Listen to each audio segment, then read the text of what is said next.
This video was made possible with the support of our fantastic patrons. We owe you guys so much. My servants take pains for your pleasure, and take pleasure in your pain. Welcome back to Affinity 4 Commander with our latest Best in the Multiverse series. Today we're looking to unleash the hell-bent legendaries of the red and black commanders. This is going to be quite the spectacle. As always, these lists are based on my personal list of criteria, and no partner commanders will be included, no matter how sick they are. Number 5.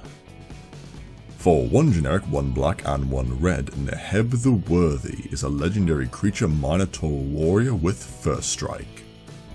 He reads, other Minotaurs you control have First Strike. As long as you have 1 or fewer cards in your hand, Minotaurs you control get +2/+0. Minotaur Tribal. Yes, perfection. 10 out of 10.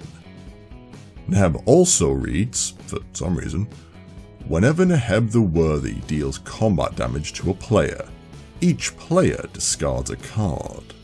So, looking briefly beyond the absolute immenseness that is Minotaur Tribal, we can also see a route into one excellent discard deck, because shredding our opponent's hands so they're all just top decking is how real Rakdos cultists play Magic.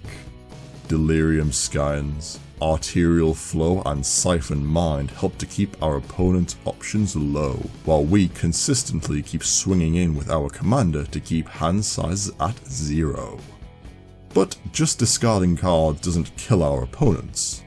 So let's fix that. Raider's Wake, Liliana's Caress, or Shrieking Affliction let the other players know they're going to die slowly, and they'll have no resources to stop it.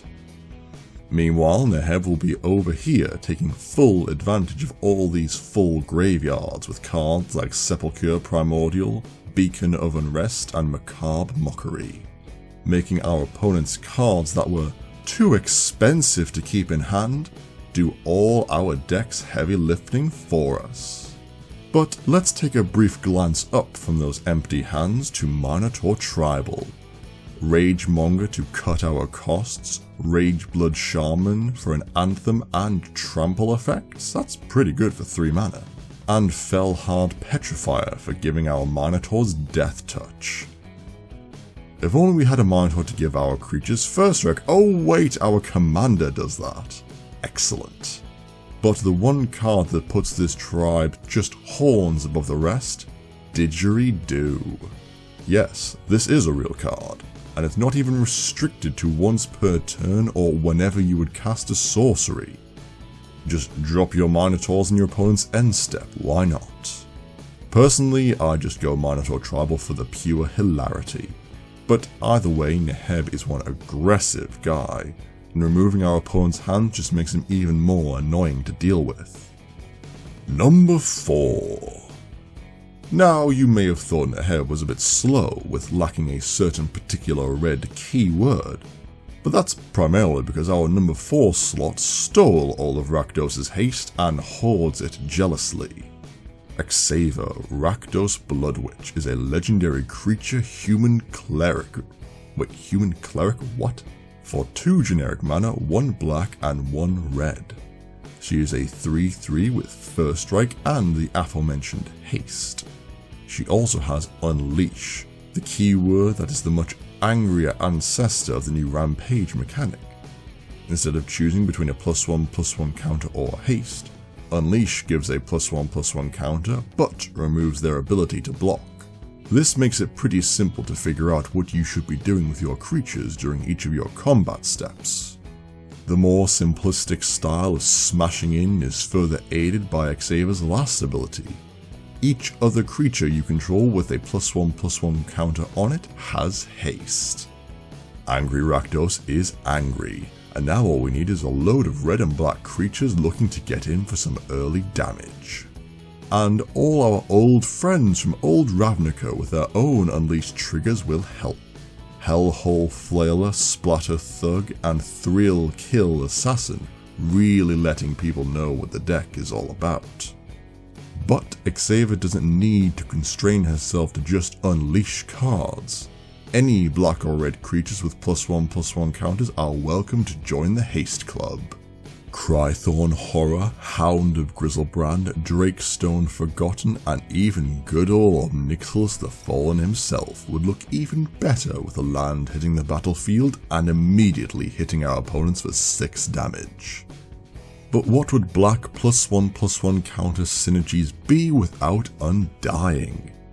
Micaeus the Unhallowed not only help Xavier keep the pressure on by forcing our opponents to deal with our creatures twice, but they're bigger and hastier to boot.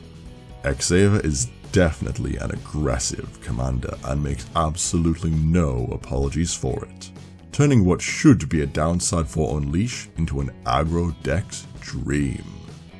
Number 3. But let's be honest, +1/+1 counters are so 2 planes ago. Now it's all about the -1/-1 counters. The Scorpion God is a 6/5 legendary creature god for 3 generic 1 black and 1 red. He reads, whenever a creature with a -1/-1 counter on it dies, draw a card. And for 1 generic 1 black and 1 red, put a -1/-1 counter on target creature. Being one of the old gods from Amonkhet, he also comes with the text, when the Scorpion God dies, return it to its owner's hand at the beginning of the next end step. So beyond dodging command attacks like a champ, the Scorpion God offers something few other Rakdos commanders do, and that is card draw. You don't even need to kill the creature yourself. Wait for someone else to deal with the problem and then just put a counter on it with the Scorpion God's ability. But there's more than enough means of throwing counters around that by golly we can do it ourselves. Soul Snuffer's Midnight Banshee and Incremental Blight are all stars when it comes to making sure that when our opponent's creatures die, the Scorpion God reaps the benefits.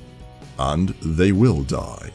Damnation, Decree of Pain, Toxic Deluge, Black has an endless supply of effective board wipes that all give us sweet value from all the -1/-1 counters this deck can throw around. That's not even mentioning the fantastic synergies this guy has with cards like Nest of Scarabs, Necro Skitter, or Crumbling Ashes. And as a brief side note, this card is insane. Yes, I'll just Black Sun Zenith the board away and effectively gain control of all creatures. Don't worry about it.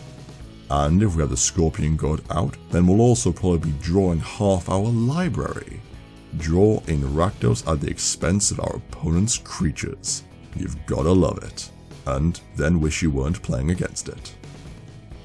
Number 2. Now, naming your entire guild after your cult following might seem a bit egotistical, but I would dare you to say that to his face. Rakdos, Lord of Riots, is a 6/6 demon with flying and trample for 2 red and 2 black mana. Already off to a good start. He reads, you can't cast Rakdos, Lord of Riots, unless an opponent lost life this turn. I'm sure we can manage that. And creature spells you cast cost 1 generic mana less to cast for each 1 life your opponents have lost this turn. The most extreme ramp in black and red ever. Let's put this right out there. Just for hitting an opponent with Rakdos, we can now cast Karvek the Merciless for 2 mana, Meteor Golem for 1 mana, Sheoldred the Whispering One for 2 mana. This can all happen in the same turn, as it's not just the first creature you cast that has the cost reduction. It's all creatures for the rest of your turn. The main issue I can see this deck running into is a lack of cards in hand after Rakdos has swung in at an opponent and you've dropped all your creatures at once. To solve this, some card advantage creatures will do great. Demon Lord Belzenlock, Sepulchre Primordial, he's just a great card, I'm sorry. And Razaketh the Foul-Blooded should be able to give us more board presence, draw some cards, and tutor up anything else we might need, considering all these huge creatures can be dropped for 2, 2, and 3 mana respectively. Rakdos can lower our creature's costs even further, as his ability depends on the total of life lost by each opponent. One Direfleet Ravager can see us casting Eldrazi with cost reduction to spare. Rakdos and cheating out Eldrazi is a match made in heaven. No, it was a match made in hell. Definitely hell. Number 1. And how absolutely on theme with the lore that our number 1 slot is the very member of the Rakdos cult looking to unseat the Guildmaster himself. What irony.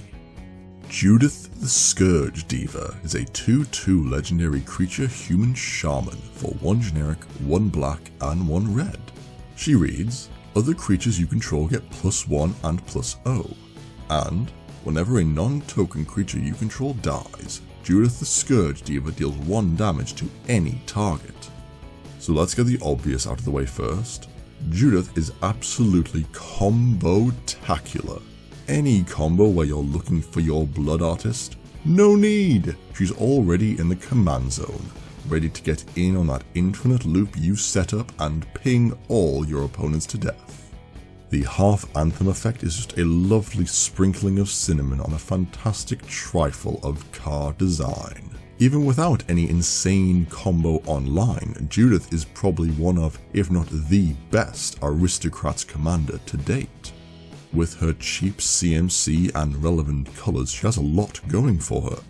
All this Diva requires is some good sacrifice outlets, like Yahini, Undying Partisan, Goblin Bombardment, Viscera Seer, or even a personal favourite of mine, Attrition. Because that's what this deck comes down to, winning the game through attrition with our opponents. We'll just need some recurable creatures to seal the deal. Cards like Bloodghast, both Squeeze or Gravecrawler will do just fine. Judith just seems to absolutely revel in Aristocrat's synergies. Grave, Pact, Dictate of Erebos, all making sure that when our creatures die, Judith's not just pinging our opponents, but also forcing them to sacrifice their much better creatures that don't come back every turn. Slip in some delightful card draw, and Judith is absolutely set to own that EDH stage. She is great for combos and has a generally impactful synergy with a solid Aristocrat base, and is actually a genuinely fun commander to play. Until, you die on turn 3. But them's the break-in show business, kid. And that's why Judith the Scourge Diva is my top pick for the best Rakdos commander.